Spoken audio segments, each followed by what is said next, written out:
You want to kick us off with some introduction? Yeah. Hello, everyone, and welcome to the Mapmaking Spotlight Show. This week, I am joined with my co-host Skyhawk, as Hello. well as the previous mapmaking competition winners, Eponn, BigDiesel, and Twinkie. How's everybody doing today? I'm doing great. Lovely. I'm good too, thanks. Alright, sweet. Sounds like we can hear That's everybody. good. I will turn Eponn up a little bit, though. I can get my mic closer. Okay, that works too. Alright. So, For this show, it's going to be kind of an interview with each person, and we're going to be starting with BigDiesel, who made Timber Backwoods in the last mapmaking competition. As Skyhawk will show on stream now. BigDiesel, obviously, part of the inspiration for this came from Kingsbird. Yep. How else did you get the idea for this? I think... that's a good question. I don't know. I always liked foresty maps, and I got to try a little bit of the sublayer stuff, which I was learning at the time. But for the most part, it was just I played the Kingsbird because I got it in game bundle, and I was like, wow. I mean, Kingsbird itself is inspired by Dustforce, so I was like, well, I can just bring it right back and make something inspired. works really well to like convert between them. Yeah, I mean, you could do pretty direct conversions from some levels, just because the geometry is pretty similar. Yeah, and I guess on that note then, you went with kind of this boosty style map. Was that more inspired by Kingsbird type level design, or was that more inspired by what kind of map you wanted to make? That's actually a good question, because I think you could go a lot of ways. Like, I could have very easily done a Kingsbird inspired like climb map or descent map, but I'm more just Yeah, like a 'cause boosty I map person, I guess. Definitely And- know this isn't an exact copy as well, Oh yeah, because I know there's- me and Skyhawk have both played quite a bit of Kingsbird. Yeah.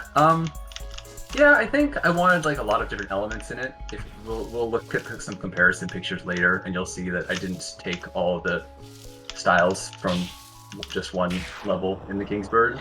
You know what? We can take a look at those now. Okay, sure. So Just while we're talking. yeah, so this is something I threw together where when I was making this map, I knew I wanted to be inspired by the Kingsbird, so I literally went through while I was playing the Kingsbird and found different parts I thought would be cool and kind of compare directly to Dustforce. So I put them all, I got all these pictures, and I was like, well, these are all the cool parts of Kingsbird that I want to be in my Dustforce level.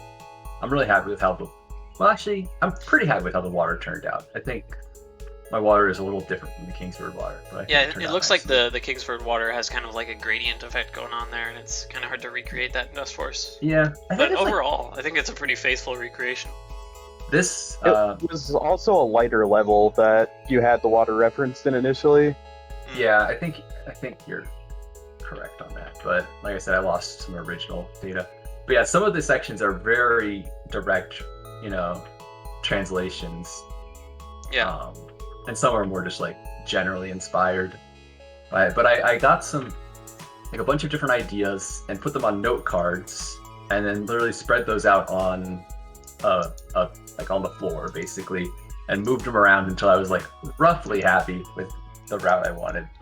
Cool. And then from there, I started mapping and ended up moving a bunch of stuff anyways, but I think putting it all on the floor helped me. I don't think this is necessarily a good map making practice or something I would recommend, I think that but- is a pretty cool method of planning out a route.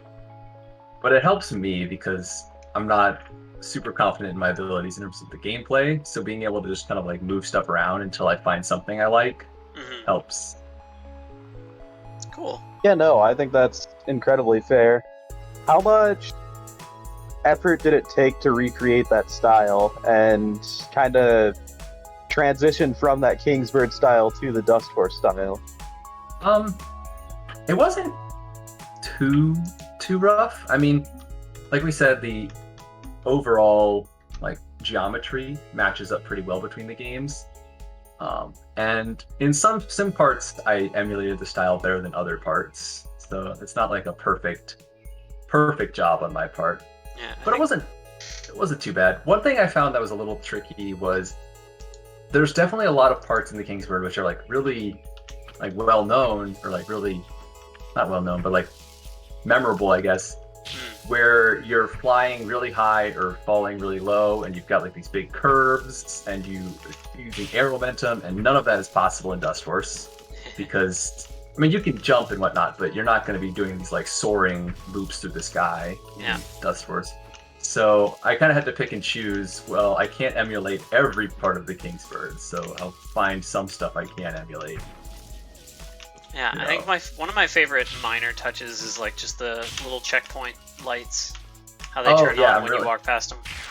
Yeah, so there's a couple things, in terms of emulating the Kingsbird that aren't necessarily immediately apparent is, the Kingsbird for their checkpoints has these little lamps that come on as you pass them, and they have very cool particles and wispy smoke effects in Kingsbird, which I did not emulate here. But just having a little lamp that turns on when you pass it was nice. Also, I used sublayers, you can see, for the dashes and attacks, so that your dashes and attacks were white. Oh yeah. Which is, it was layer 18. Yeah. And kind of on the note of those lamps as well, one of the things I found really impressive is that you did that all using fog triggers. That's not like a script or anything, which I was assuming it was. Yeah, it's just a extra couple. I think I have a couple layers relegated to being. I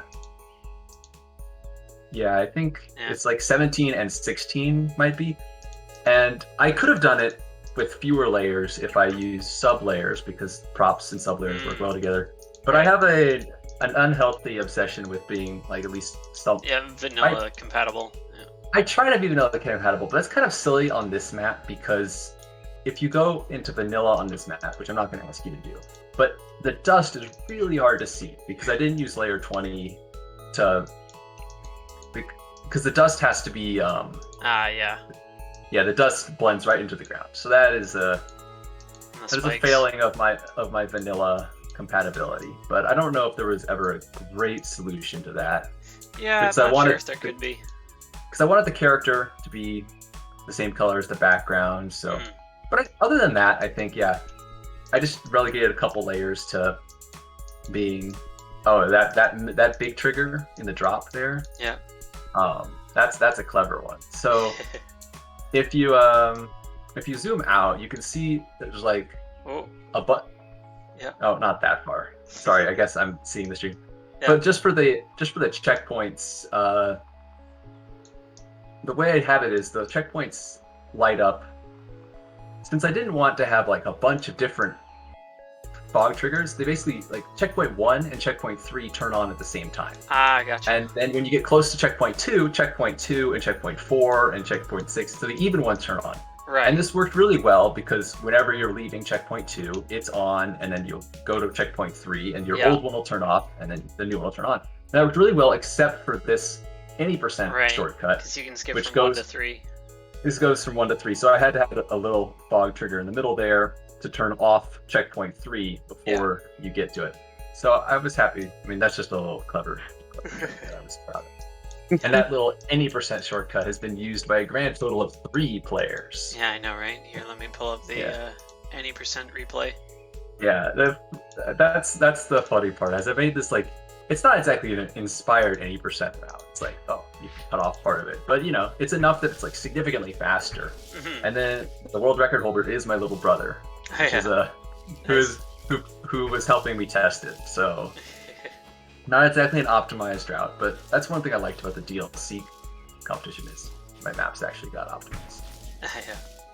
Other than that, the any percent route, you skip up here. You could do that a lot faster, but It seems like that was kind of a common theme for these competition maps. Is not many people played the any percent. Kind of a common theme in general on Atlas, to be fair. I was gonna say, I don't know if it's any worse than a usual Atlas map. Yeah, maybe. For a while, it was just me and my little brother, but Christia, somewhat more recently, Time to got that do the any percent live. Oh no, you're gonna set the record live probably if you can figure out. Oh, you're gonna be. Oh wow. Me and Skyhawk went and set an any percent record on a certain 2-player map that we're going to talk about later. Oh, I'm excited about that. The that bridge or not bridge, that like fallen tree that you kind of cross over. I originally thought there might be like, I think that's good for probably second. Yeah, maybe. Hey, nice. Yeah, so the bridge you cross over, I thought that there might be an any percent route where you go over the top of it. Yeah, that's an interesting concept. And it's just slower. Like it didn't really pan out, Yeah, but that was an idea, and that's why there's the because they've ended up going straight across on the bottom. So yeah, there's I guess. Point to go.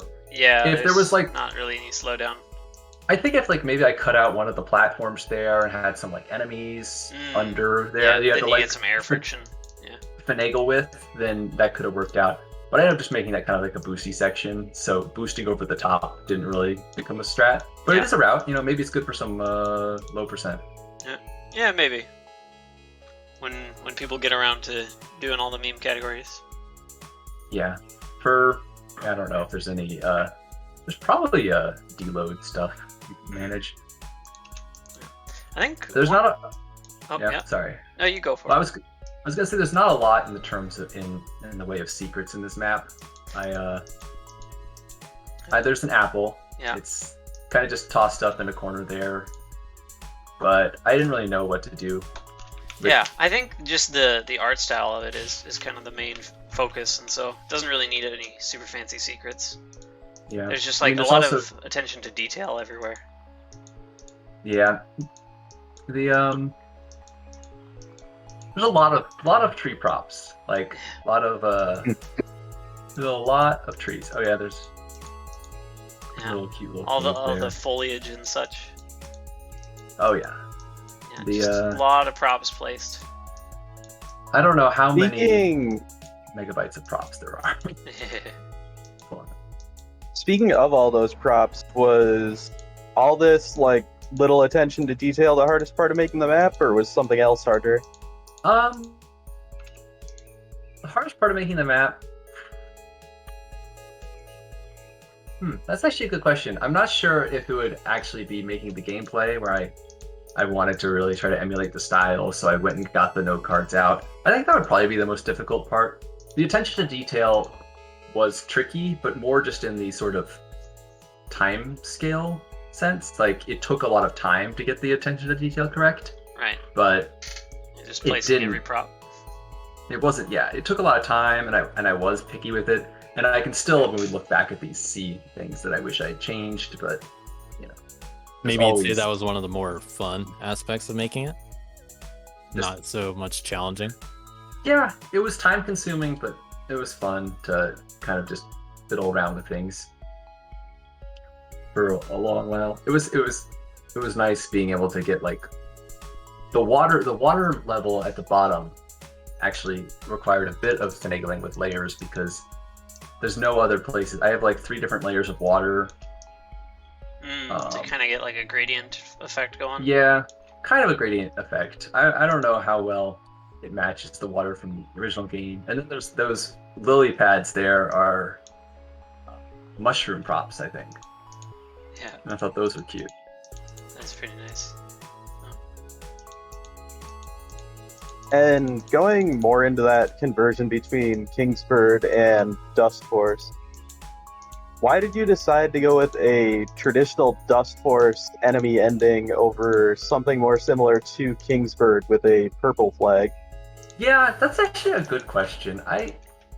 Purple flags are the ones where you pass through an area, right? Like where you just kind of walk into them. I don't know. I haven't ever used a purple flag ending. I think it probably would have worked. I would have put like a gazebo prop or something, and have you run into it. You walk into. Yeah, that would have totally worked, but I'm not a huge fan of purple flags in general. I was tempted to use a purple flag in the recent map jam we did, just because I wasn't sure how to end it. But then I ended up using a actual flag, and I was pretty happy with that. Yeah, I don't know. I just haven't used purple flags in any of my maps. I have nothing, I guess, against them in general.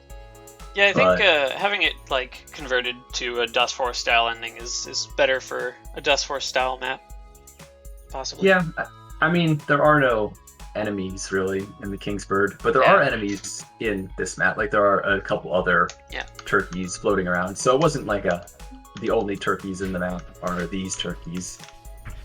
That would have been maybe a bit odd, but since I was already putting turkeys all over the place, I figure might as well make room for them at the end. Gotta make Dustforce style gameplay for it.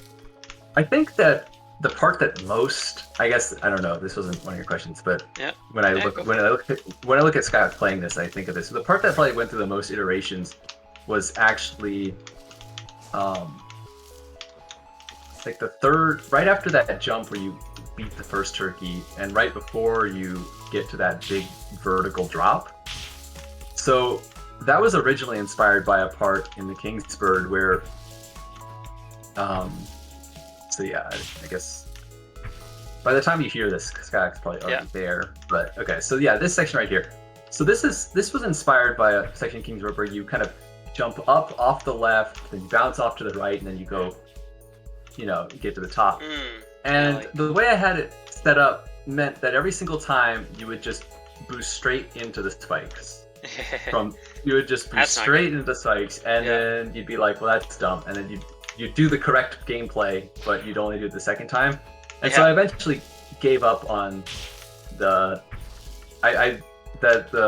upward slope of the ground there that kind of boosts you up was a concession to the fact that I couldn't really emulate it very well. Yeah, when it was flat, you really just zoomed straight into the spikes.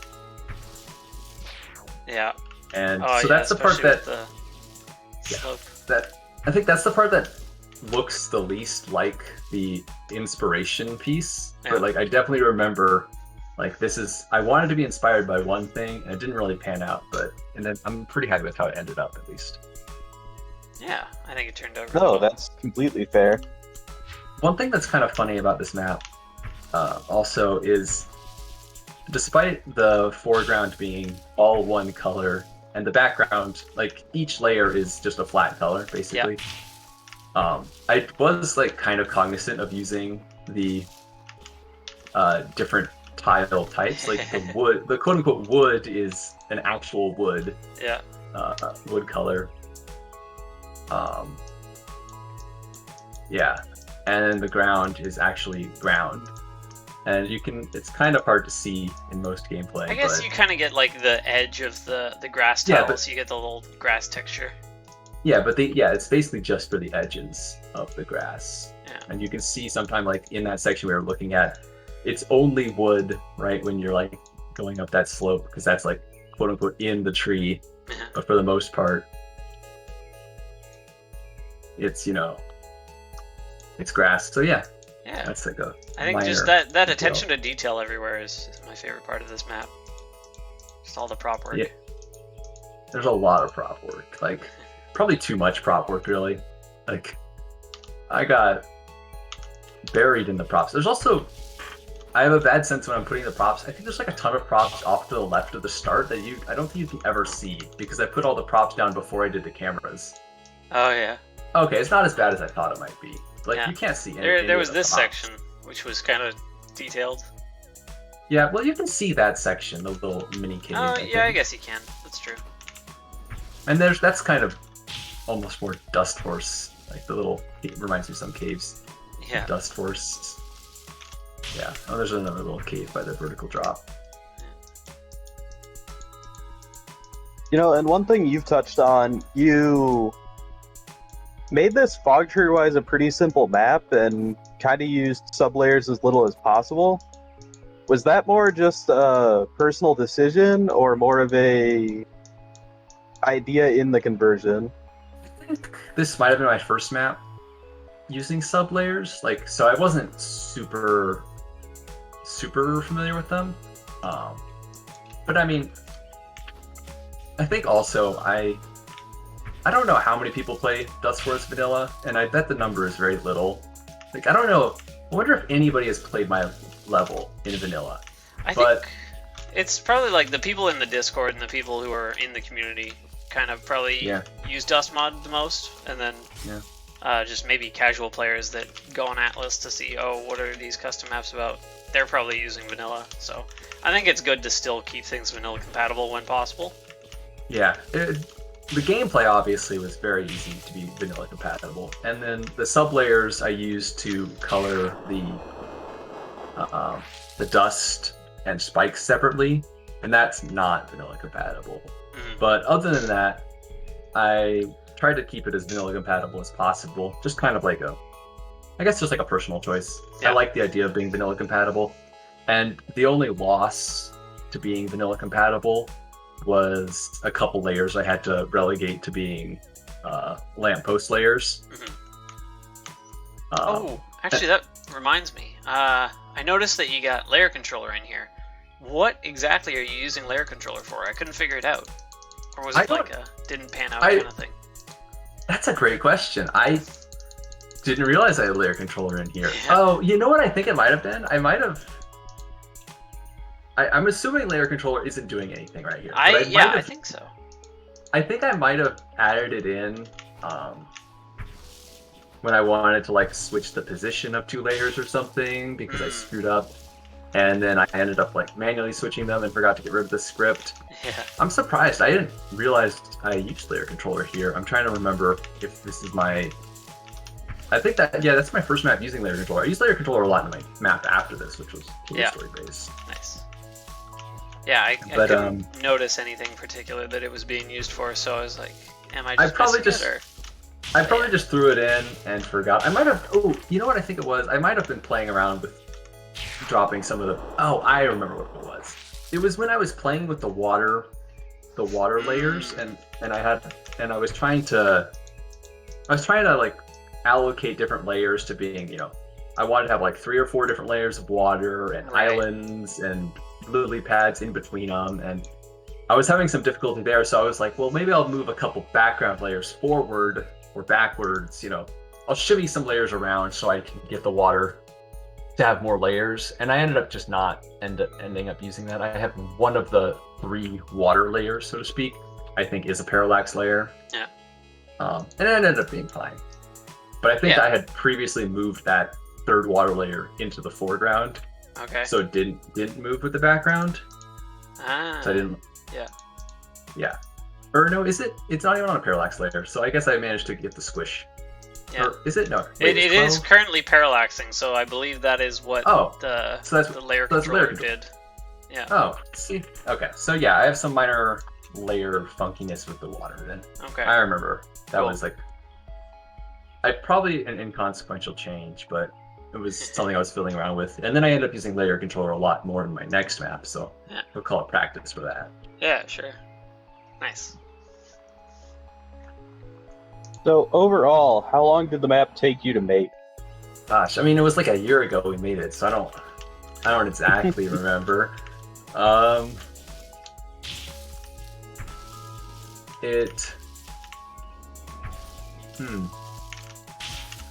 I don't know. It took a while because this is like, I think at the time, like the biggest map I had made and the first one I had made for years. So a lot of it was just like kind of getting back into the map making swing of things.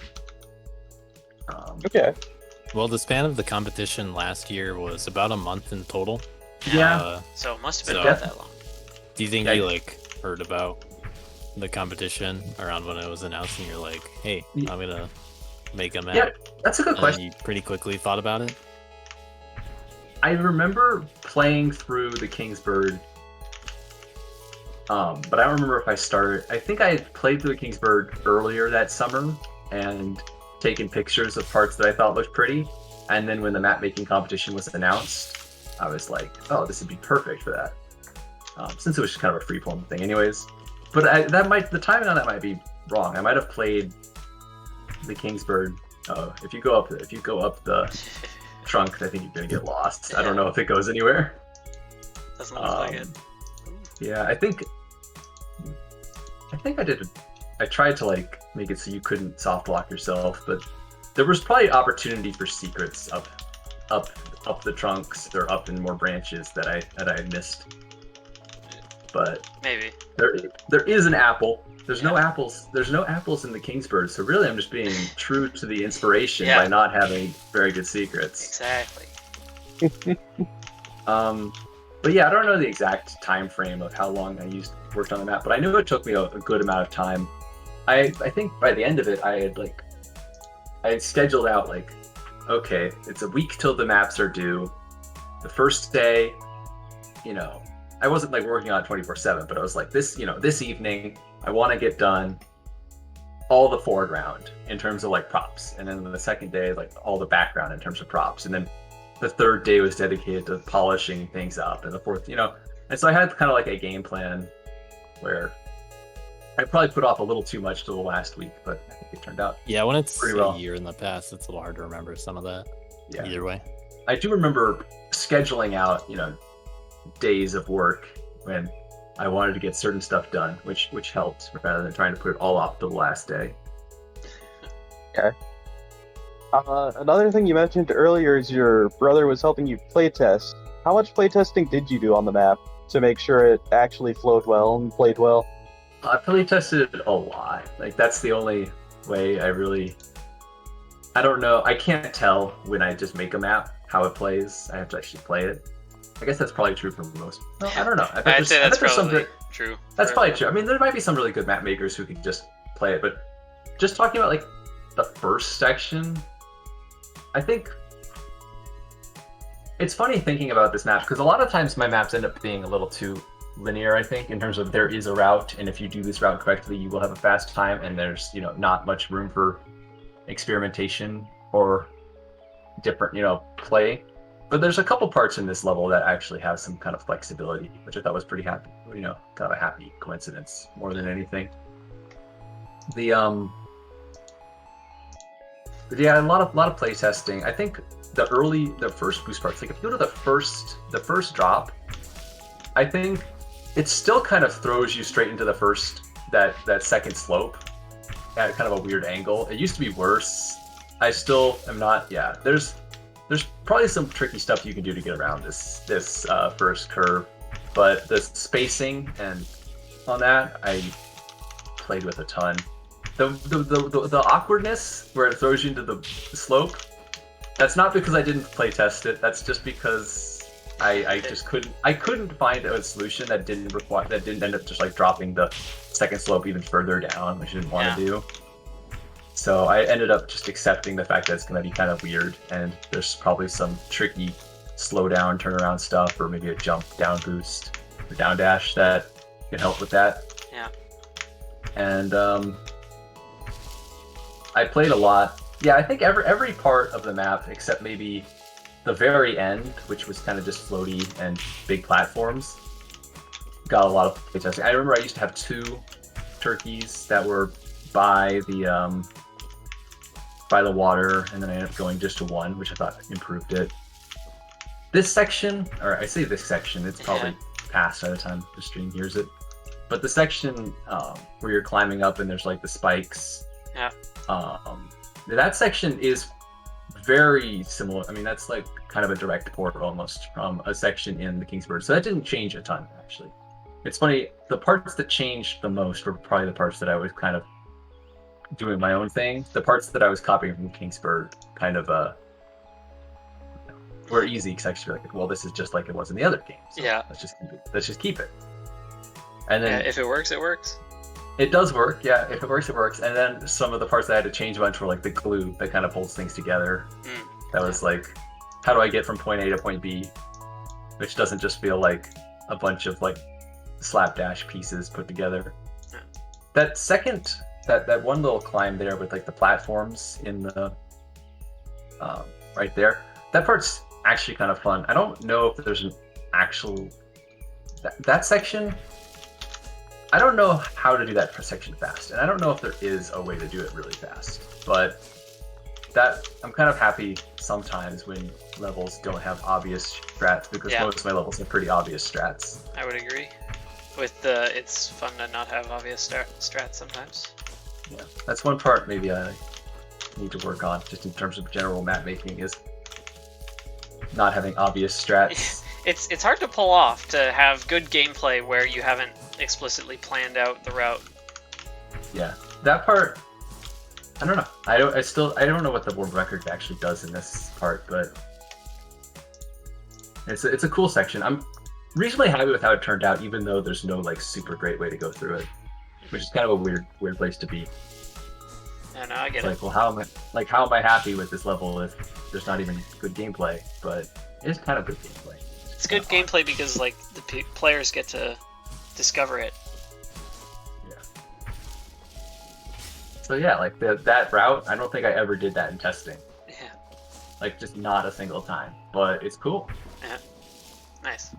I think the ending here has like a cool super strat. Kind of skipped with the super. Which is like pretty acceptable. Like if I didn't want you to be able to skip that with the super, I would have made a lot more turkeys at the end, spread out a lot farther or something, you know? Yeah. Darn, you did take second place. 80%, beating me out. The lone dust girl, the sea. So yeah, I think I've talked about just about everything I want to talk about on this map. Any more questions? I've got one last thing, and then I'll leave it open to anybody else. Yeah, anything you want to anything you want to show off in the map that may have gone unnoticed to most people? Ooh, that's actually a good question. Yeah, burn through the map real quick one more time. I think we got through just about everything. There was the any % route, which did go unnoticed for the majority of people, as evidenced by the fact that no one did the any % route. Yeah. Here, go claim your any % records, people in chat. And there was the cutesy thing with the lampposts that some little fog triggery stuff to make it so that the lamps turned on and off when I wanted them to, even if you did the 80% route. Like I wouldn't have wanted the 80% route to screw up the lamps. But other than that, I think we covered everything. Those are the things I've been thinking of that I would have wanted to talk about, but we got through that. Yeah. Very nice. Well, thank you very much. Yeah. Well, thanks for having me. I'll stick around. Yeah. I'm excited to hear what the other incredible map makers have to say about their works, which are allegedly better than mine, according to these quote unquote judges. Quote unquote judges. All right. Well, on that note, how's it going, Eponn? Hello. Hello. I'm good, how are you? Very good. Yeah, Eponn made the map Shake Ship, which got second place in the last competition. Eponn, what was your idea for this map, and how did you get started with it? I just thought I want to make a ship, but I had no idea how to make it, so I googled a lot of ship pictures, like yeah, reference pirate ships, different ships, warships. It's turned out like nothing like them, but I think it's still looking okay. The ship turned out really small. Sorry. It's all good.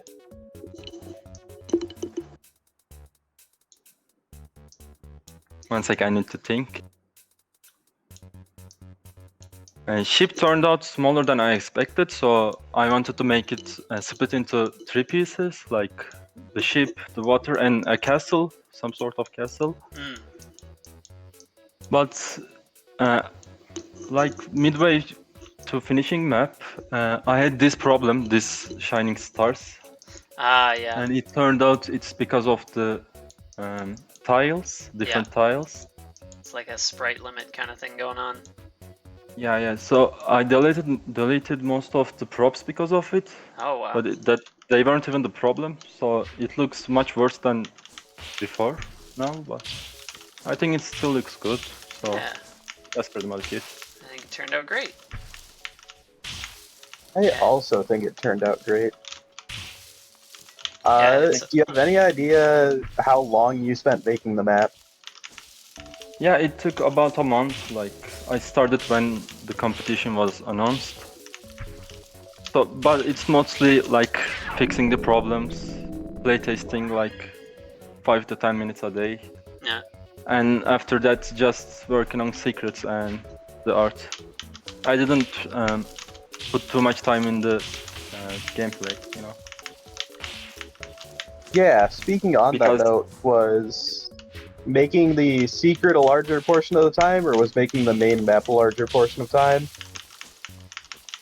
Yeah, I actually spent like a decent amount of time for gameplay, but I didn't really know how to play Dustforce back then, you know. So it didn't mean much that I spent time on it.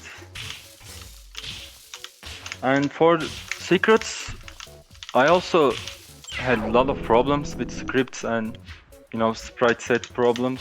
Yeah, there's a lot of secrets in this map.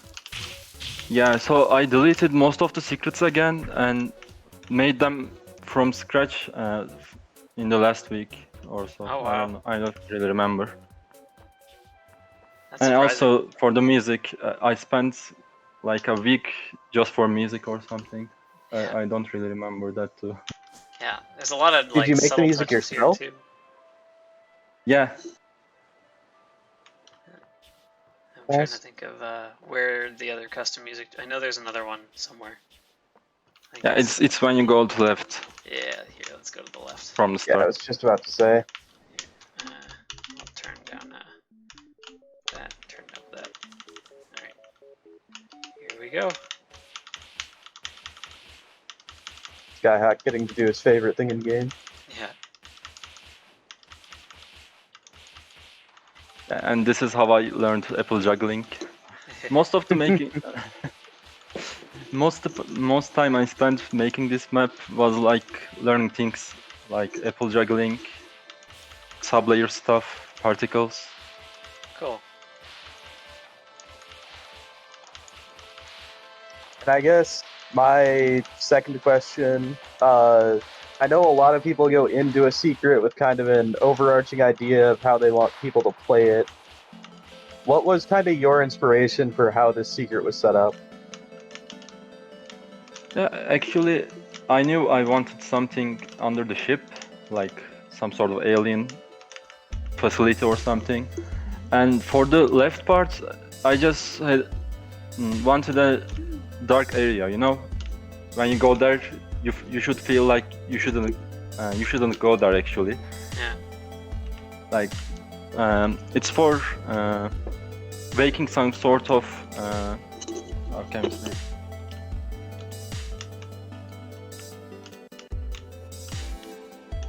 Like, you know, when you know you shouldn't go there, but you still wanna go to find out what's there. You know, Yeah. some sort of feeling Yeah. like that. I make most my maps like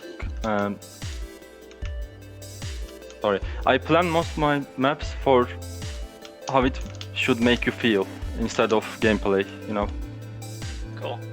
Yeah, interesting. especially secrets. Do you have experience with other kinds of development, like game development or anything else? Yeah, but it's like really amateur, you know, nothing professional or anything. Oh no, that's fine. I mean, are you interested in that kind of stuff? Yeah, I am. Yeah, that kind of answer definitely seems more indicative of that. I certainly appreciate that kind of aspect a lot more. Yeah, it's also same in music, so that Yeah. helps how I think with map making. Yeah, totally understandable. Another thing I'll bring up, you use a lot of Dust mod scripts in this map. Is that something you wanted to use a lot of, or was it more a tool you had to use to get the effects you wanted? Yeah, I think this is the first map I use layer controller. So I was just messing around with it, you know, thinking different ways to use it, like inside this ship. When you go inside, it changes the layers. That's pretty much it, but it looks like you're inside.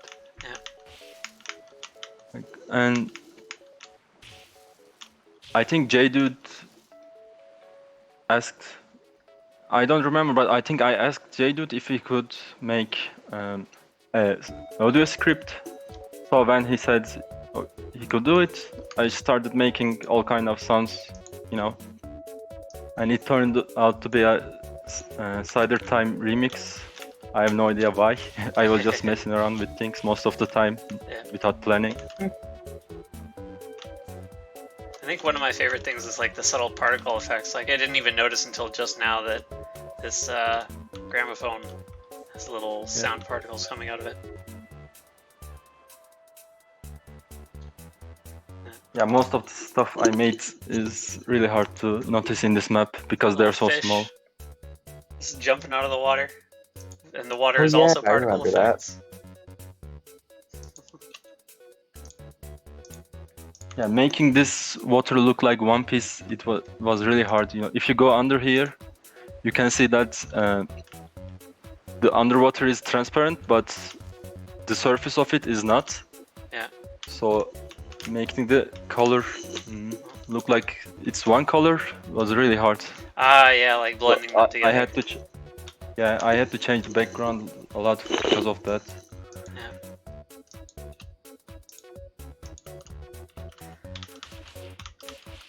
And another question from me, talking about playtesting, how much playtesting did you get on both the main map and the secrets? Did you do it mostly yourself? Did you get people to help you? I think I only tested myself for this. I don't really remember. Yeah, okay. But it was like, you know, I was checking it every day with fresh perspective. Like, checking out if something feels weird or something. That's pretty much it. Like, I play tested it from start to finish, you know, until competition ends. Nice.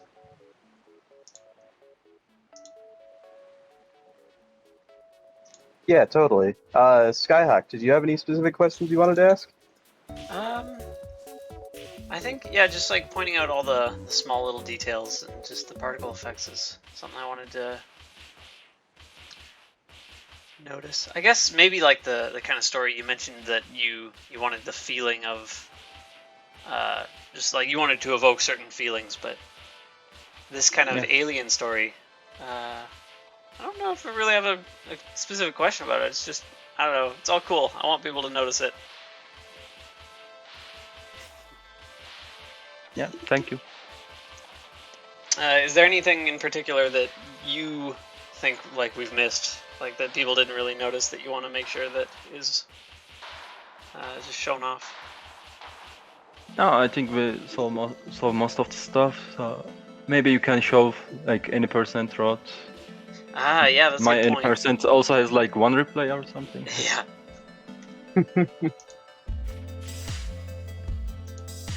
Let's check out the percent. Yeah, it looks like there's 3. Also, this super, like Alex found it like in 2 minutes. Yeah. I didn't know you could super there, so it changes it changes Apple route completely. Yeah, because you don't have to go up to there at all.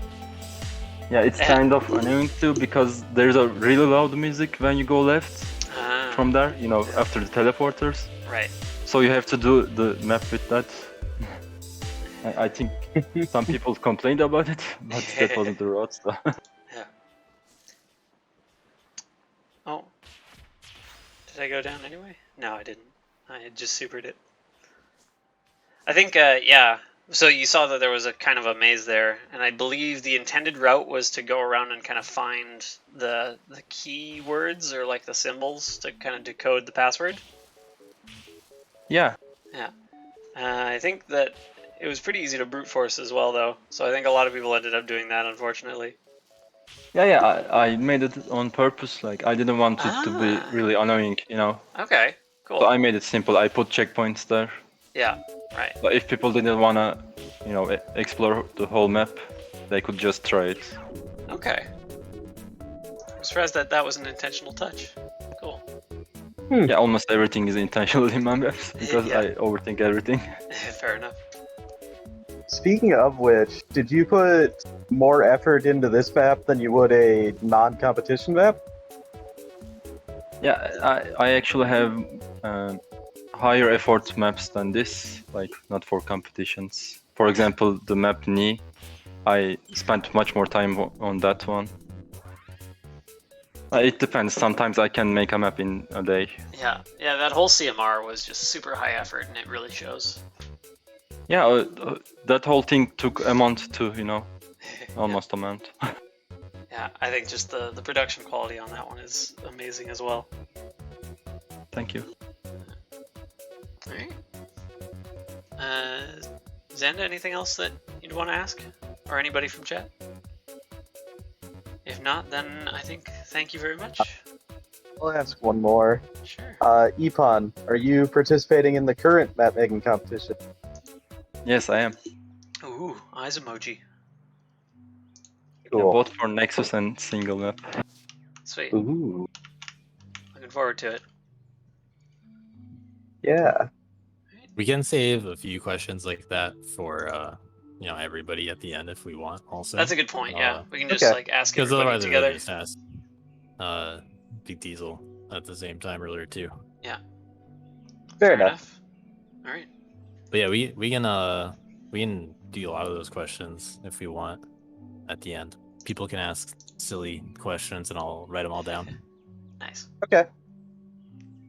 Well, in that case. Well, good time to next move on. we are going into Twinkie, who made Temple of Spirits and got first place in the last mapmaking competition.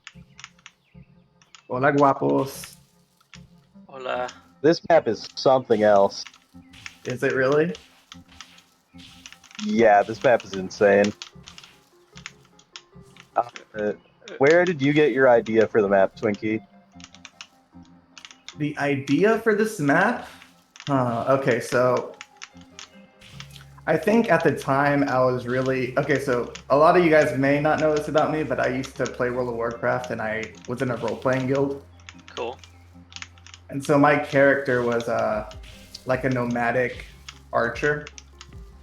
And her backstory was that she was like the last survivor of her village. And she would just, like, she had this special amulet or whatever that let her talk to ghosts.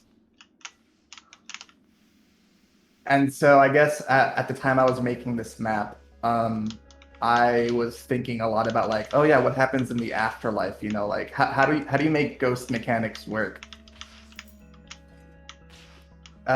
So I don't know. I guess a lot of like spirit world and like mortal realm stuff was in my head, and then I just kind of got this idea for making a Dustforce map after looking at the respawn trigger that's in the editor. Like I guess I just sort of put two and two in my head, you know? Yeah. Yeah. So that's what it was. So the mechanic kind of led to the gameplay of the map. Yeah. And so the first thing I ended up doing right off the bat is the spirit world. I just made that intro section. I made the little text box. I made the fog trigger. Got really inspired. And then somehow that ended up being like the last thing I finished too. This was a hard map to make, man. It really was. Yeah. There was a lot of problems. Definitely shows. Yeah, so this map makes use of something that's called the respawn trigger, which lets you clean one enemy and then have it respawn somewhere else or in the same place. And so the main gimmick of this map is that there's a mortal realm and a spirit realm. And it's a two-player map. And so when you start off, one player is in the mortal realm, one player's alive, and the other one is dead and in the spirit realm. And so the alive character just passes on enemies, like, you know, you clean them or you kill them or whatever you want to call it, and you pass them to the spirit realm. And so that makes use of the respawn trigger. But the limitations of the trigger itself made it really difficult to just construct the level itself. Like, you can't make enemies respawn too far away from the original one. And so, yeah, I had a lot of trouble with that. I don't know if, I don't even know if I still have the geometry up here, but I think like to the right of the very beginning, I might have some of the spirit world there, just some old geometry.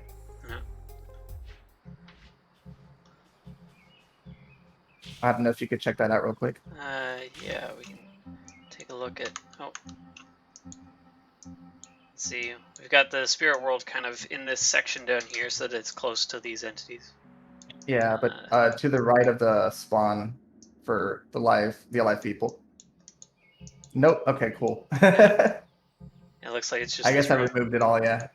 Yeah, where that big box used to be, that's where the spirit world was. And then my idea was to have you go right in the spirit world, just outwards, but it just stretched way too long, and the enemies didn't respawn. They didn't reach. And so I ended up, yeah, I just had to put it under the level at one point. But that ended up being the last thing I did.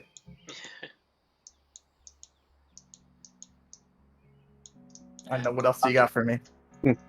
Probably goes without saying, how long did the map take you to make? Were you working on it for the entirety of the competition? Yes, it took a very long time. I think I started right away. I don't remember how long, like by hours or anything, but I do remember that I would just like wake up one morning and, I'd eat my breakfast, pet my dog, and then I would just work on the map.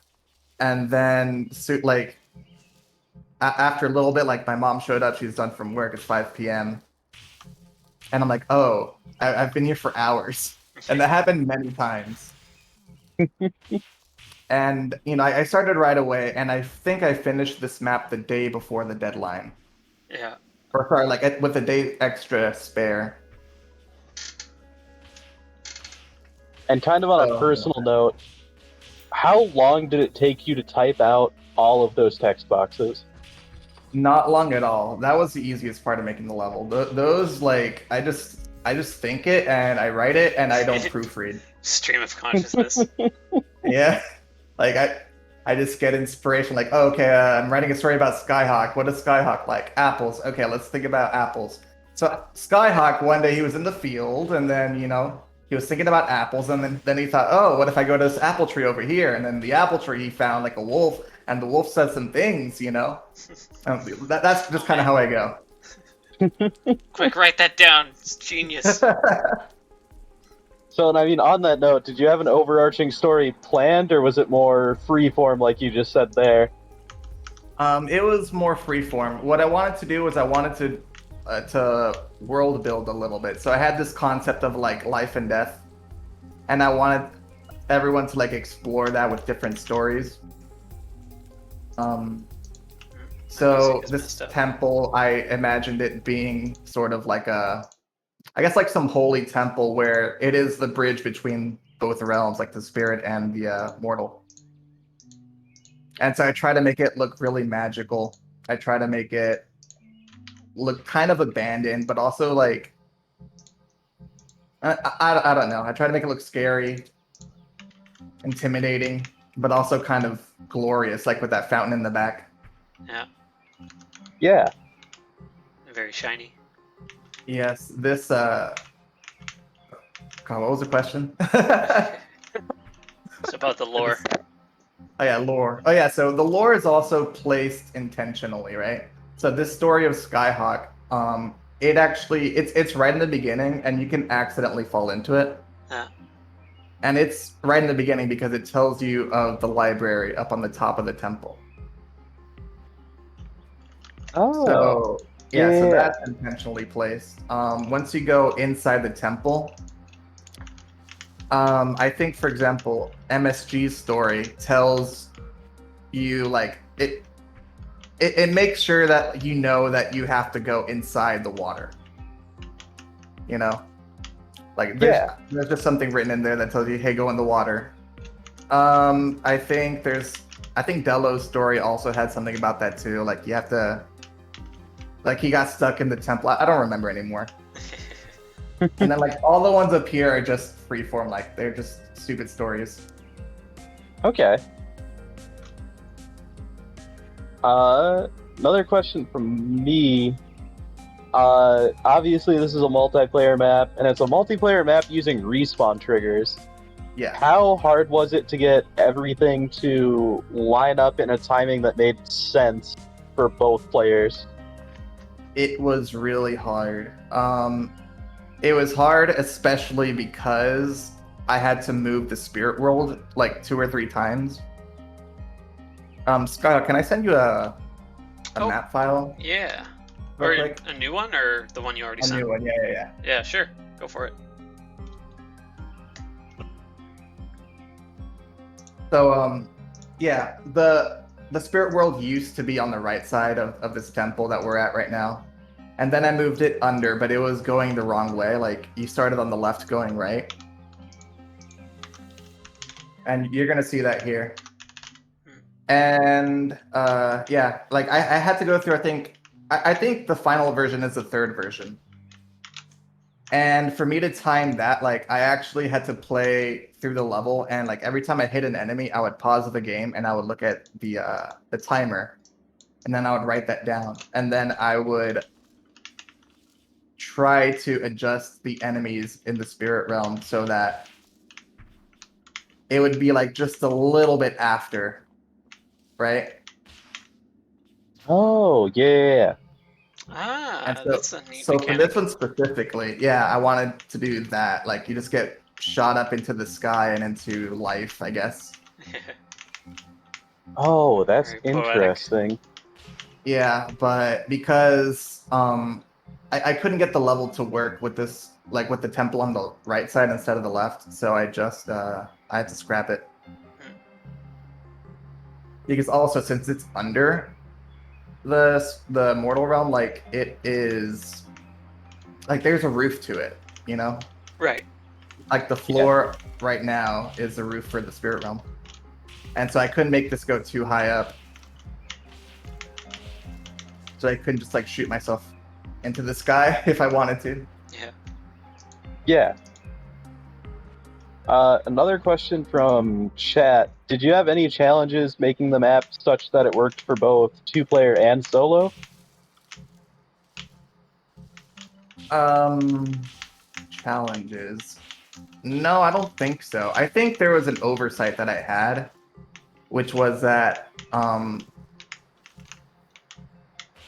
so there's key doors here in this level. You have to hit the key and then it opens the door. And there's a lot of them. There's quite a lot of them, and maybe I just kind of got lost with all the key doors, had to reset them and all that stuff. But also, I think after moving the spirit realm so much, one of them was like too far from the door, one of the keys, and it ends up like despawning. I think it's this one. Yeah. Like, you hit this, and then it's supposed to like travel all the way through the level and into a specific door. But if the characters don't move the right way, it won't actually reach, and they'll get stuck somewhere. Yeah. Yeah, so just one of the issues of trying to deal with all these different systems, getting them to work together. Yeah, This time it worked. It's actually just kind of confusing, like keeping track of all, like, oh, what's player 1 supposed to do, and when is he supposed to do it, you know? Yeah. Yeah, and so back to the question, like, it wasn't just like the spirit realm that was difficult to time. The inner temple was also kind of difficult, if you can like go down real quick. So the alive player is supposed to go on the top. He's supposed to go up on the top here because there's the dust there that only he can pick up. Right. Yeah, because by this point the other player is dead. Yeah, by this point the other player is dead, and he is well, no, he's not dead. He's alive, but he's cursed. Cursed, yeah. And he spreads dust every time he walks. So the mechanic, I guess, at this point is that player 1, I guess, is just always trailing behind player 2. Yeah. So I had to make Cleaning it up so their that mess. yeah, I had to time it in a way so that like they have just enough to do that he's not just trailing a mile behind, you know. He can just be like a second or two behind. So, yeah, that ended up taking a long time. I had to make it so that in the temple, I guess like dust could be placed easily by the cursed character in a way that the normal character could just pick it up without losing speed. And then I had to also place more enemies just around the level at the end. Like in the waterfall area, there's I think 2 gargoyles or something. That I don't know, they let one player catch up if one player's taking too long. Yeah. Yeah, I think they just kind of stand off on the right and then they respawn up in the center, so you could like just change how you handle them depending on how far ahead one player is. Yeah, a lot of consideration went into that, man. I think that was the thing I was most worried about, other than like just moving the spirit realm around, because the timing would have made it makes or break everything. It makes or breaks everything. Oh, I guess another difficulty I had was that the respawn trigger, when the enemies respawn, I don't know what it's called, but they're missing like their controller or something. Yeah. Yeah, so and they so can't they don't like, move. Yeah, they don't move. they They can don't attack. But specifically, the flying enemies, like the little orange turkeys, they normally they just bob up and down, but they more or less stay in place. But when they respawn without that controller, they either infinitely drift upward or downward.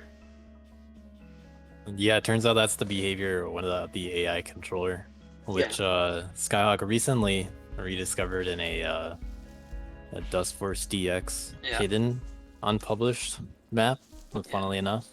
Yeah, the controller was just gone in that map too. Yeah, so they just fly up forever. So yeah, it's definitely a problem that can happen. That is a funny callback though. Something I didn't expect to need to remember. Yeah. So if you go to the spirit realm, you can see that every flying enemy that there is, it just sort of there's like a wall or a ceiling or something that catches it from going too high or too low. The other problem is that I don't like when you place it and when it respawns, I don't know if it's going to respawn going upwards or downwards. It just sort of happens. It just picks one, right? And so I'm guessing it probably depended on where it was in its cycle when it died. Probably, I don't know. But yeah, it is a weird mechanic to try to deal with.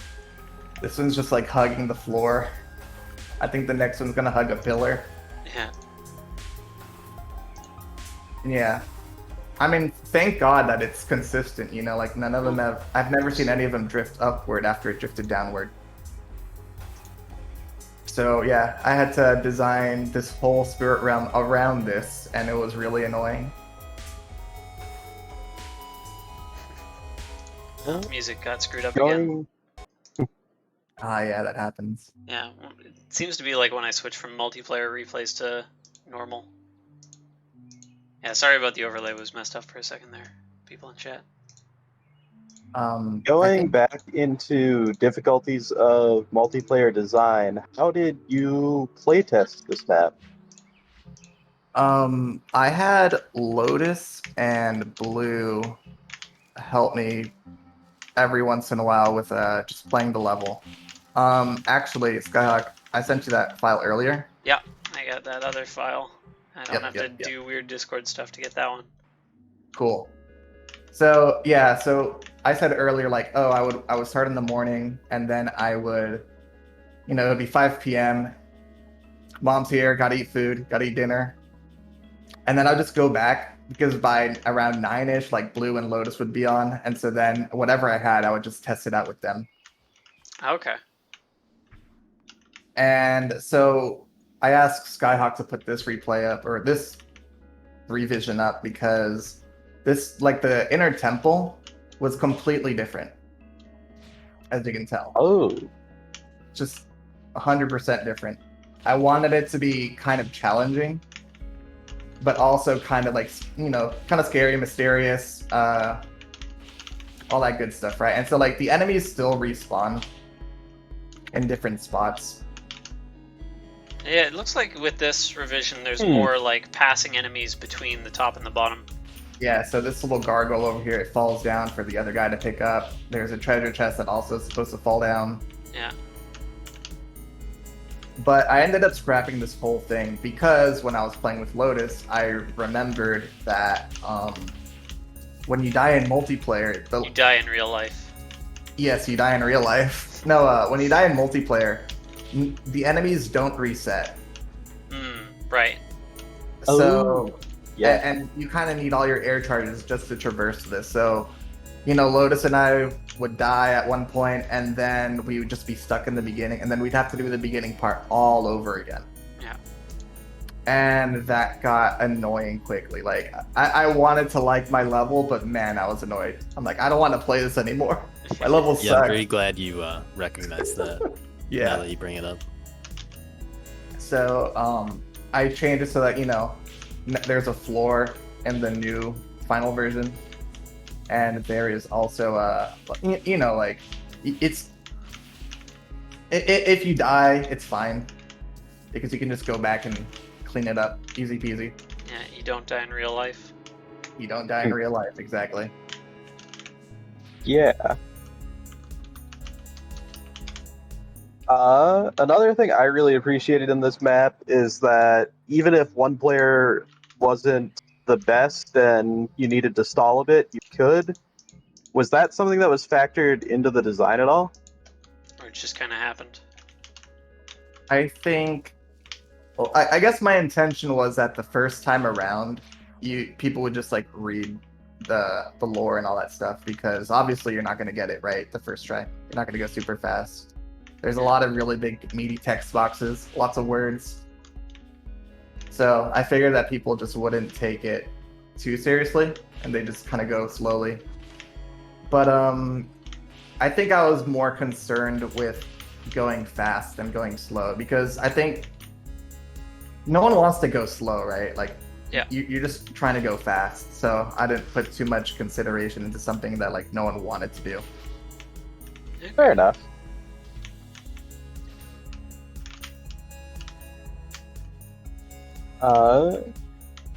Another comment I guess I'll bring up. You're known for both heavily dust mod levels and heavily vanilla levels. Why did you decide to go completely dust mod here? The respawn trigger. I needed it. That's basically, and the teleporters. Yeah. And so it was just all trying to get the gimmick to work. Yeah, so yeah, I'm known for that because, like, back in the day when MSG was still, like, developing dust mod, he would make I think either he would make a trigger himself, or I would be like, hey, can you make a teleport trigger? And then he would just do it, and then I would make a level. And so a lot of the levels in my Atlas page, like, you can tell that after a certain point, it's just like, oh, there's a gimmick with a Z trigger, and then I would make it. Like, I have levels for playing as animals. I have levels for physics. You have levels for birds. Yep, for co-op. And so that's what it was. Like, I would just start. I don't know. MSG would make a trigger, and then, like, by the end of the day, I would have a map, and it was fun for me. And so yeah, with this, like, this was no different. I got used to the triggers from other maps, and oh, you missed it. Nice one, Skyhawk. Thank you. Now I spread dust everywhere. You used to be any percent tech. Yeah, speaking of any %. Oh, yeah, you should show that any % run we got yesterday, Skyhawk. Yeah, because we found that there was no 2-player any % runs, so we had to do one ourselves. No any % runs at all. Oh god, in fact. The camera was not happy. Ooh, that's not good. That's not good. Maybe that's just a one-time thing. Oh god. Oh jeez. Here, I know how to solve it. Oh no. Technical difficulties. Please don't look. Epilepsy warning. There we go. Oh. Oh no, no, it's swapped. Alright, well, I guess this replay doesn't work. Okay. Rip. Well, I actually had to learn how to use sublayers for this map and how to use scripts. The entity outliner that you get when you're inside the temple, I put that because it's just dark by design, and I wanted people to be able to see. Yeah, that's but I also typically wanted a good, it to be dark, good thing. Just being able to see. Yeah. Yeah, the Sorry, entity Della, that I outliner is killed a you nice off. touch. Yeah, you can see like the light kind of reflects off your back there. That's a little backlight. Ah, interesting. I guess I can talk about this room a little bit. So, you spawn outside and you see the door immediately, and it's pretty unassuming what's inside from the spawn, right? Because it's just a door and then it's a hallway, and that's all you can see. But when you come in, you have this like big keep out room, which I wanted to make kind of intimidating. Like I wanted it so that when you're in here, you're just like, oh, okay, what's going on here? And this like little slope downward, I kind of intended it to be sort of like a loading. Yeah. Like it just builds up anticipation. It probably also helps for just like spacing out everything so that it all fits. Like having the spirit world to the left there. You'd think that, but I mean, I don't know. I wanted to make more stuff where the where the ramp was.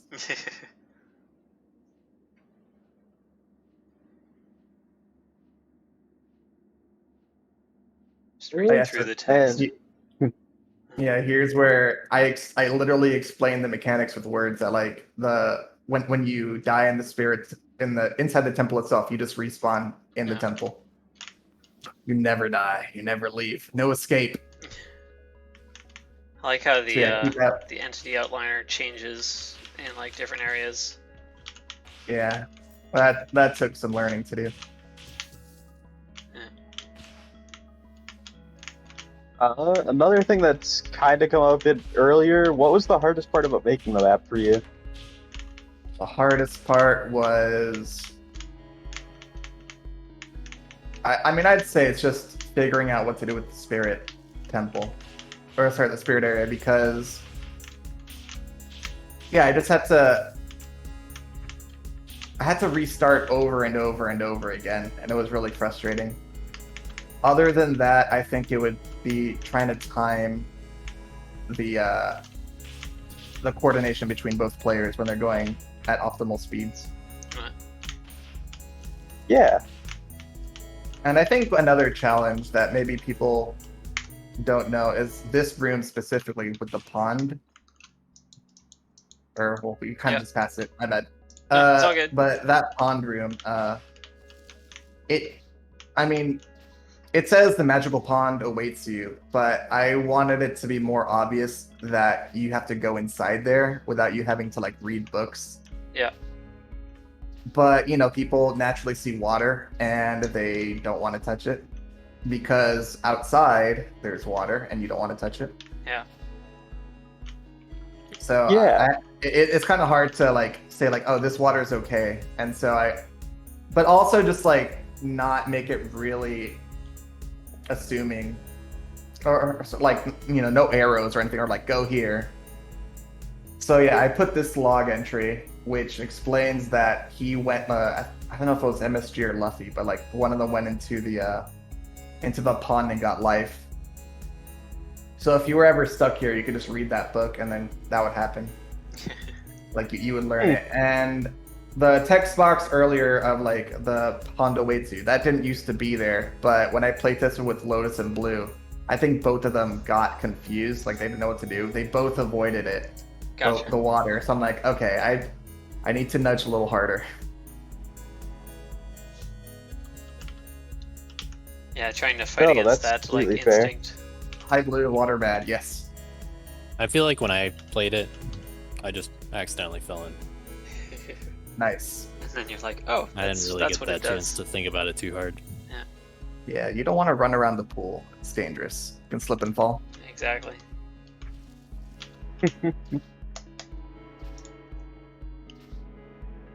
Another thing I noticed in this map is you used the tile utilities 3D style of copying layers a lot. Can you talk about what you liked about that style specifically? And like, have you used it before this map kind of thing? I used it before in a map called Transcendental something. Reality, was it? I don't know. Yeah. It's a nice teal colored map. And I got inspired by it because a user named Alex, spelled weird, he made a map pack with that whole style, and I fell in love with it. Nice. And I wanted to just make all my maps like that. So I don't know. I like the way that the props move when you go left and right. You know, I like the depth that it has. I like that you can sort of make it look foggy depending on like the colors you choose for the layers further in the back. Yeah. Hence the name Fog Trigger. Yeah. Yeah, for the temple though, like it's actually pretty cool because the light comes from the center. Yeah, I was just and noticing it gets darker in and out. Yeah. Like there's torches on the pillars, and the brightest is the middle. You see the wall in the middle is lightest. Nice. I think the stairs in the very beginning also look pretty cool with the parallaxing. Yeah, I thought so too. Yeah. And one thing I really wanted to do in this map with the parallaxing was make a really good waterfall. And so I did that on the left side, and it's actually just really complicated. Like, if you can peel off the layers from here, let's like from the back going forward, you can back going forward. Yeah, like you can see like that the water sort of moves forward and around that little rock, Here, I gotta... or maybe forward and back. Here. Oh, I see. Kind of. You know, like the water travels towards the player, kind of curves around. So I wanted to do a waterfall like that. Yeah. And then also like I wanted more motion, so I for this map I actually figured out that you can get the towel prop and you can blow it up really big. Yeah. And yeah, I use it right on the bottom. I think it's under the bridge. I see it. I remember seeing you use that in the map jam, actually. Yeah. Yep. For the lava. I got it. Yeah. Right there. Yeah. So that towel is painted blue, and then it's just behind. Well, it's really painted blue? I don't think so.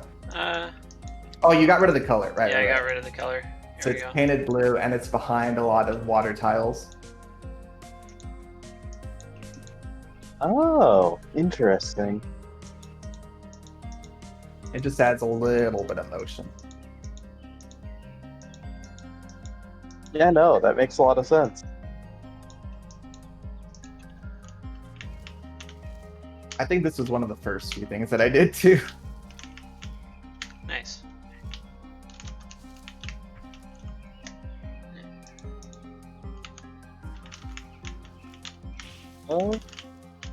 I guess as well, kind of last question I have specifically, is there anything in the map that you felt went unnoticed that you would want people to see? Things that went unnoticed. Or just like we haven't talked two about things. yet. Okay. Two things. One that I'm glad that went on unnoticed. In the waterfall, there's actually a leftover teleport trigger. Ooh. It's not supposed to be there. I think it's that thing. Yeah. It's not supposed to be there, and I used it for testing the respawns. I Oh, wonder if that's what? faster. Maybe. Yeah. Hmm. So I would do like for all the enemies in the very beginning, I would clean those up, and then I would go to that teleporter, and then I'd be here, and I'd see where they'd respawn, without having to flip back through.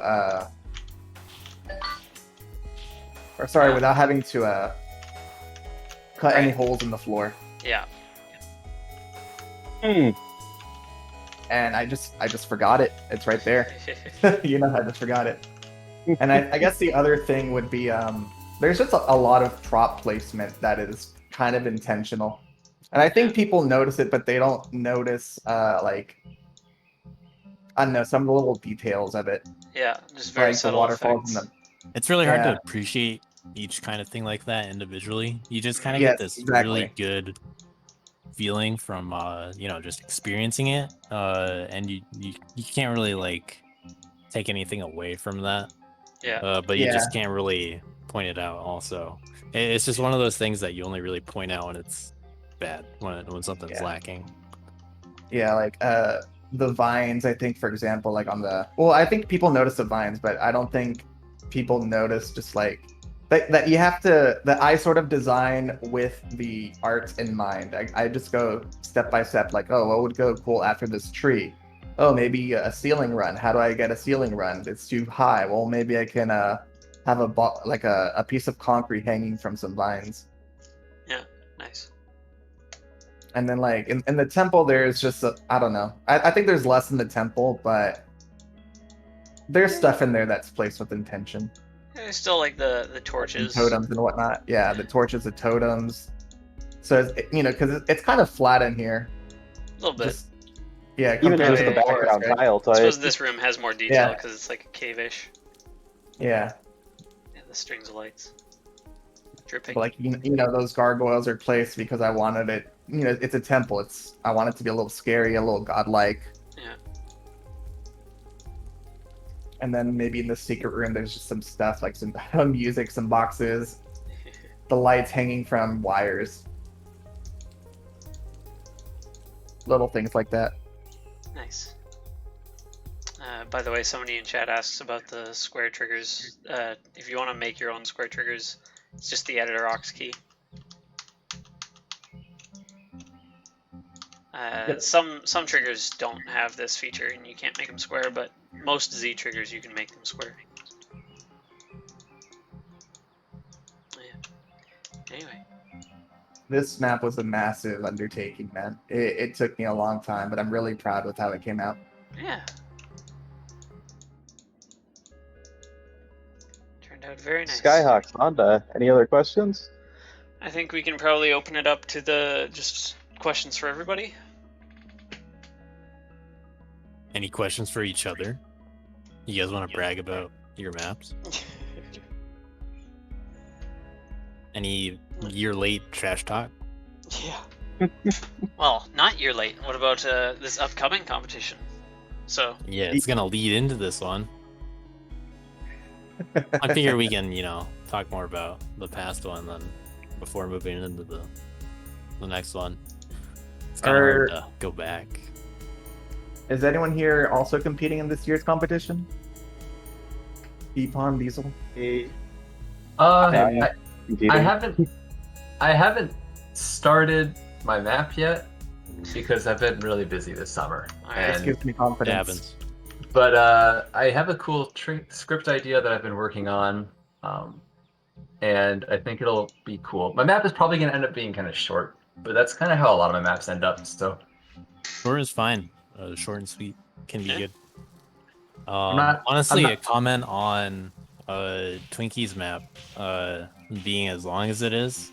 I definitely don't want to say that the longer something is like a benefit or anything like that. Right, yeah, it's not like just more means better. It's having a short map with solid gameplay throughout. It can be a good style too.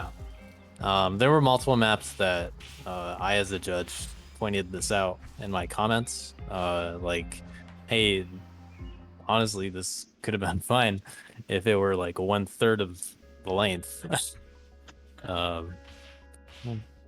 That's funny. Like, I guess on that note, what do you guys think of long versus shortened maps for that kind of approach? I think it depends on difficulty. That's actually a good point. Yeah, if you have a difficult map, then what do you think? Because I think I trust your opinion on map making more than my own in a lot of ways. Nonsense. I think it is kind of down to taste a little bit. Yeah, I think it is down to taste. I think if you make a really long level that's also like pretty difficult, you're not gonna get anybody finished. Or like it's gonna be very few people who actually finish the level, and that personally can be a little maybe a bit demotivating when it's like, well, I put a lot of effort into this map and then no one is actually playing it. At least with a shorter map, or at least a like not super difficult map, you can get people are playing it through and like seeing all the stuff you worked on. Yeah. But I also recently played through and assessed Familiar Places, which is that's a very long map. Which is what, like 5 minutes long? Yeah, something like that. And I fell in love with it. Like, it's not a difficult map. Like, it's probably what, like silver key difficulty throughout. Yeah. But it's like 5 minutes long. So I just really enjoyed that style. I've never made anything like that, but I think when I get some more free time, that's what one thing I was thinking of making for this map competition was just a really long map that was kind of inspired by familiar places. But I just, at the time, didn't work out for that. Yeah. So I'm not going to be making a long map. But I thought that was fun. Yeah, I really enjoy that style too, but I think with those kinds of maps, you don't really get the same kind of grind playability. Like, the challenge for those maps is to just get SS at all, not to necessarily... Like, here, you can even see on Twinkie's map, there's only 4 people that have SS'd it, because it's like a 3-minute map. Oh, look, and 1 person with the SD. Look at that. That's a really impressive completion. Amazing. Only 1 person has ever done that. Oh, yeah. I mean, how many people have SS'd it before? How many people have SD'd it? 1. So, I mean... I will say as well, though, a map can still be good even if not a lot of people want to take the time to complete it. Yeah, I suppose that's true. Yeah, but like, that's like totally true. Yeah. There's a really good map that I played the other day. Super difficult. But yeah, my point was just like, if you have a longer map, people won't want to play it multiple times after they've already beaten it. Like, yeah, if you want to have people kind of like perfect your map and optimize it, then you want to have it nice and shorter. It was a lot of fun with the DLC maps, seeing people optimize and perfect your maps, because I don't think I had ever made a map that got optimized. Like, I think a lot of the maps I had made before then were like CMR maps or competition maps, and then they get played through like a couple times for the event or just people judging or whatever, and then kind of just not played a lot until maybe they come up in like Dusky Daily, and then having a map just grinded for a week straight for the DLC was like really cool to watch people like just grind the heck out of your map and find all sorts of little optimizations. Nice. That was a lot of fun. Yeah, that's something I really enjoy in map making, is watching people grind your map. I remember enjoying that a lot with the Tacky one. Oh yeah.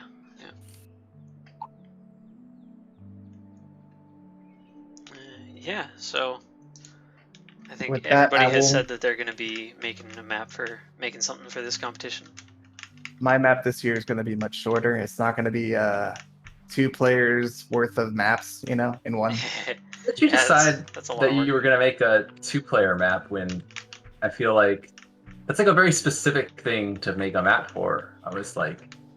Well, Twinkie, you've made the most 2-player maps, haven't you? I guess you're saying with the respawn trigger. I mean, you can make maps that aren't 2-player with the respawn trigger. It's like a really cool implementation.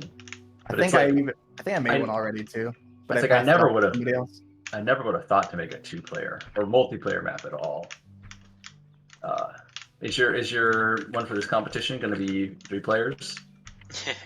Could it be 3 players? Gotta keep escalating. There's still time. Gotta keep escalating. Yeah, I mean, then 4 you players have 2.5 for the next weeks. one, and then you get MSG to implement 5 players. Yeah.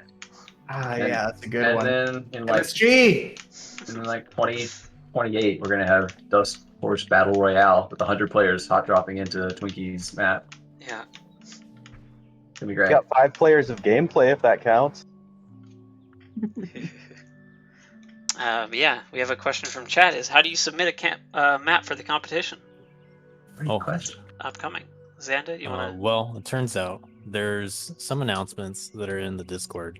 Let's see what I have written already. If you scroll up a little bit, there's a link to the breakdown of rules and other stuff. If you want to submit something, all you have to do is DM it to me or Miles. And we we both compare at the end of it. I mean, the full list is in the document, but don't already submit it to Alice. Don't make it public. There's gonna be a judging period after the deadline. We'll have the judges stream as well, just like last time. That was fun. So just send it to Zaandaa and he'll take care of the rest. Yeah, you can ask me directly various questions. You guys can Perhaps also this ask me is- stuff now if you want. Perhaps this is already covered in what you have posted for Nexuses. Do we just send you a zip file with the Nexus and all the individual levels? Yep. Okay. How to submit. Submission deadline August 31st. Yeah. Send the map files to me on Discord. Wow, I didn't even list Miles. If any maps you are want them all uploaded to for Atlas, yourself. please hide them until after judging results. Yeah. Yeah, they're all gonna be mine. That way, I can manipulate them before I send them to other judges. Therefore, you know. Yeah, and influence the results. Yeah. I was actually going to ask how much Twinkie paid you for last competition, and if you know what kind of price. Well, he didn't pay me, which I can yeah. reveal because I was the backup judge. Actually, Oh I just my stepped in gosh. kind of last moment, so I didn't actually get any of that money, unfortunately. Yeah. Wait, so Also, all the money I sent you was a waste? Are you kidding me? Yeah. This is why I only got third. It didn't come to me. Yeah, that's the biggest mistake. That's I why didn't I pay took more anyone control this $8. time because I expect the full bribery. I'll make sure the judges get rewarded correctly this time.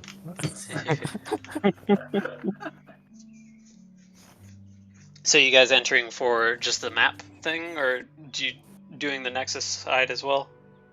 I'm just gonna make a map. I don't think I have time to make a Nexus at this point, and I haven't started. That's a lot of work. I had some Yeah. ideas, and it just wasn't gonna happen this summer. I might still make a Nexus. I don't know what publishing a Nexus looks like when it's not through a competition or an event like this. Yeah. Well, we're gonna put it in a gallery, like that's what good. you see There on wasn't Skyhawk stream. There wasn't a gallery for the last one, which I thought There's was gonna be one. Yeah. So actually, we're gonna backfill. yeah, well, there's gonna be some updates to the community Nexus in general. Ooh, We've I'm made excited. a little list of a bunch of that kind of stuff that we want to do. And you know, Skyhawk's showing off a very special Easter egg that has been updated.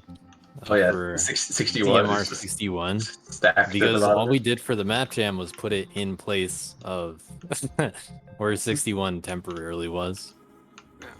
But we're gonna go through these nexuses and update them. We got a little list.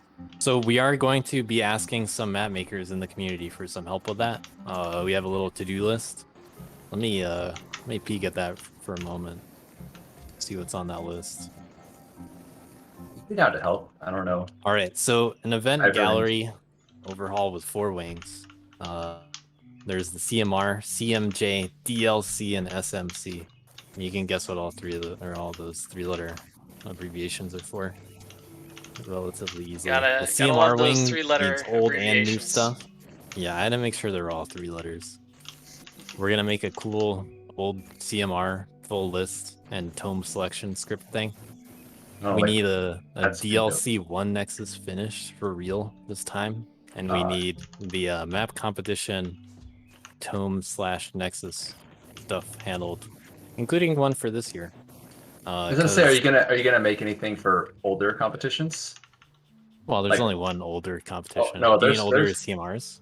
No, like older mapmaking competitions, like older mapmaking competitions.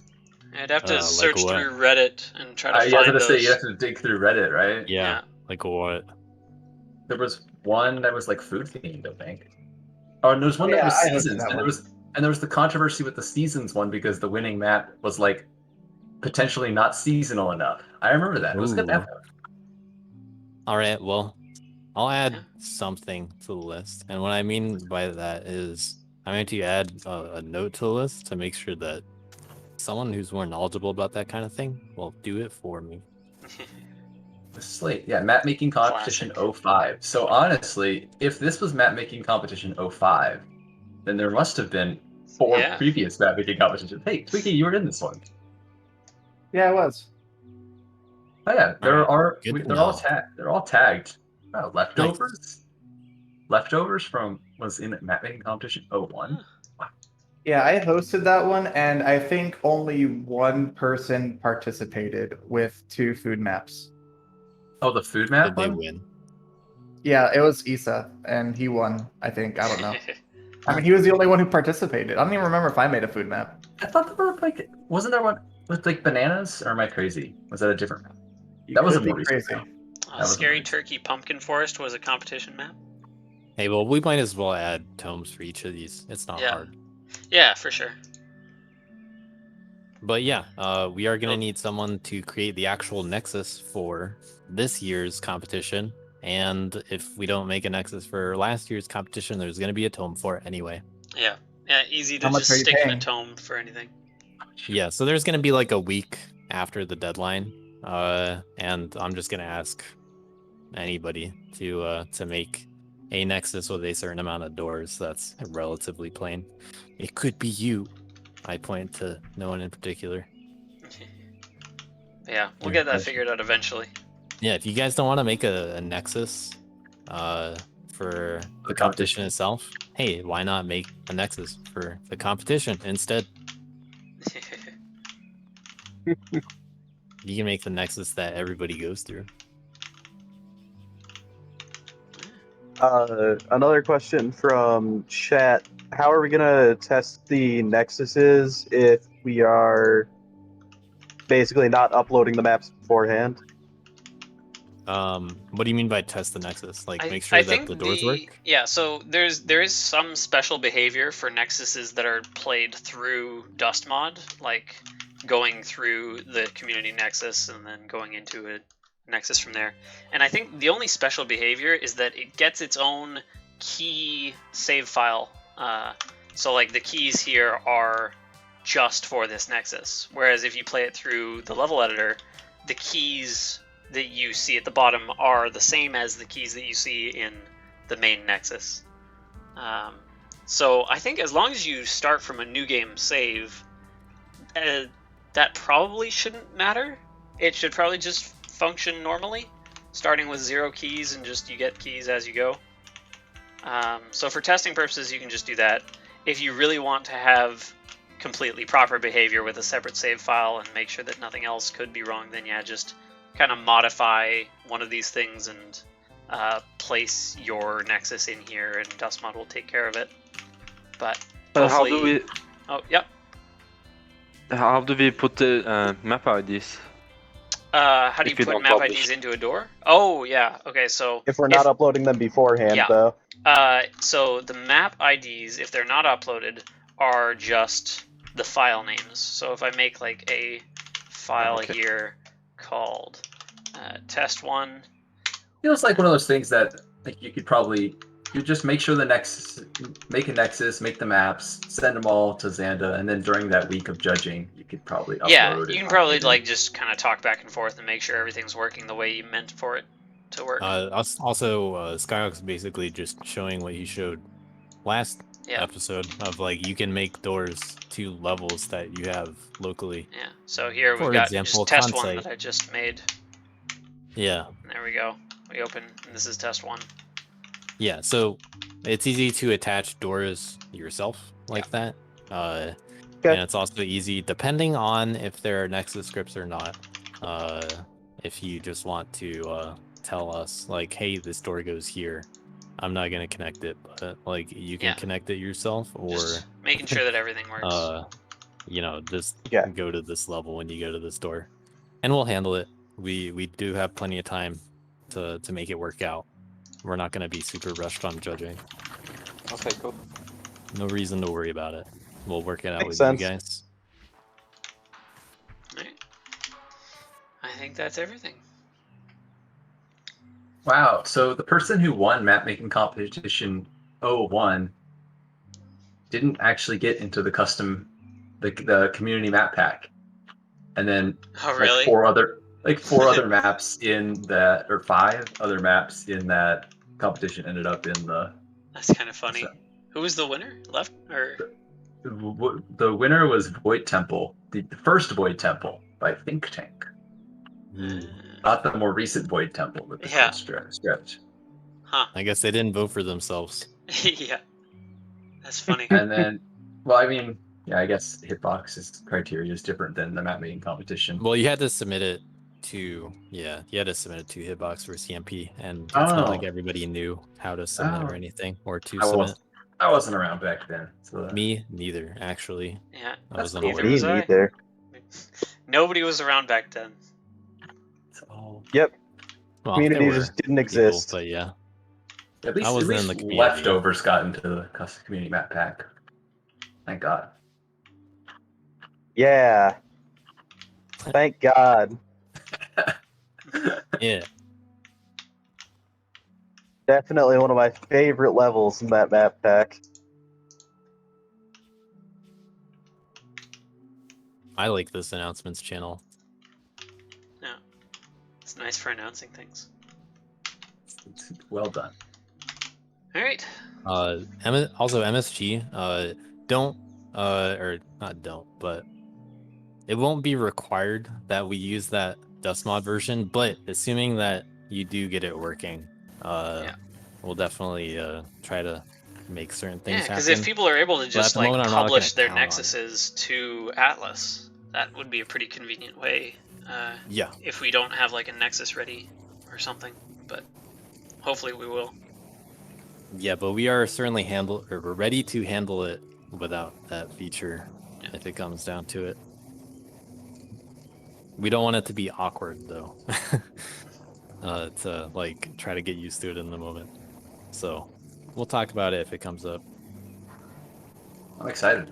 Yeah, I'm excited too. Excited to see what people have been working on. All right, well, thank you. Any questions all for of us? Smiley face. How did you guys get so beautiful? All of you. Sometimes you're just born that way. It's a very rigorous self-care routine. What was the most challenging part about interviewing the map maker? Oh, it was probably coming up with the questions, you know? How much time did it take you to interview? Oh, well, like, you know, maybe like 30 seconds total. Well, we've only been live for 1 hour and 54 minutes, 50 seconds ongoing. 1 hour and a bit. 51 now. Alright. Is anybody else streaming? Was there anything about interviewing the map makers that you wanted to point out, or you thought people didn't notice? I think people didn't notice that there was actually 3 separate map makers and not just one big map maker in a trench coat. Wow. I'm honestly kind of disappointed you guys didn't just gush over how well I judged. And you only talked about your maps. I mean, you did give me some good input, now that I think about it. The real star of the show was here. We just didn't recognize it. Yeah, you guys should have appreciated my questions more when I unmuted every now and then and just said something. It was honestly very profound, every time I said something. And you should thank me for it. Yeah, I felt it in my soul. Every word you said. Looks like Smelly Platypus is streaming, so I guess let's raid them. Nice. Ooh. Right. Good luck in the competition, More everybody. SS attempts? Yeah, more Infinity grinding. Yeah. Fog. Good I'm luck gonna in beat all you competition, guys. people. And all Good that. luck in the competition. I'm defending what's my the next title. episode? Do we know yet? We don't know yet, but it will be 2 weeks from now, probably. Yeah. By the way, if people didn't know, this is a bi-weekly thing. Every Sunday, every other Sunday, I mean, at exactly this time. So yeah, look forward to it again that time. If you want to be interviewed, let us know. Yeah, just reach out to me. I honestly really like talking about these maps. Like this is arguably like 3 episodes in one, kind of. Yeah, we've done kind of more tutorial-ish stuff for the last couple episodes. This is the kind of stuff that I like. Yeah, so we want to do more of this as well, just kind of talking about maps that people have made. But talking about maps is fun. I remember when we did the post jam, like we just walked through the maps and everybody got a chance to like talk about their own map. Yeah. Yeah, I want to hear you guys gush about your maps more. And I wanted to do a lot more of that in the in the league.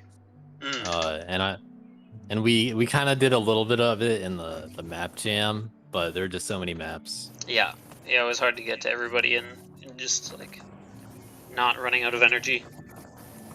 Yeah. That's true. I had to dip. Holy moly. There were so many maps in the map jam. It was awesome. We did like 20 maps. Yeah, it was really good. More than the CMR. It was a trick. And made in less time. Yeah, and less time. Yeah. But people And still of spend about the the same same amount of time quality. on it. Weird. However, there were more maps that were impossible to SS. So That is true. I will take the blame. Effectively for that true. one. Doesn't work quite as well as a race when it's some of the maps are impossible. Well, It's wait, just a I thought you said that map was technically possible to SS. Oh, the surfboard one or snowboard one, yeah, it was. But the multiplayer one, Niglaria's map wasn't. Oh, I didn't see all the multiplayer maps. Yeah. That's pretty fun. Wait, so it was only The one? lava bear was yeah, it not was only possible one. to SS. Right, Only one okay. map. That's because something was in the wall, after all. Something was in the wall, and you also needed a second player to get you out of the beginning. Yeah. Alright. But the surfboard map was in fact SS-able. Did Was. anybody, For Just- release. did anybody SS it? I did, yeah. Skyhawk did. It's Watch a bunch of that. Apple nonsense. So of course I'm there. Alright. I will pass it over to Smelly Platypus then. Thank you everybody for watching. Thanks, everybody. Yeah. Thank you, Eponn, BigDiesel, and Twinkie for coming. Yeah, it was a lot Thank of you fun. for the interview, Zaandaa, Skyhawk, Avenged. Bye bye. Yeah, thanks for having us. Good night. Shoutouts to shoutouts. Shoutouts to shoutouts. Alright, I'll call it there.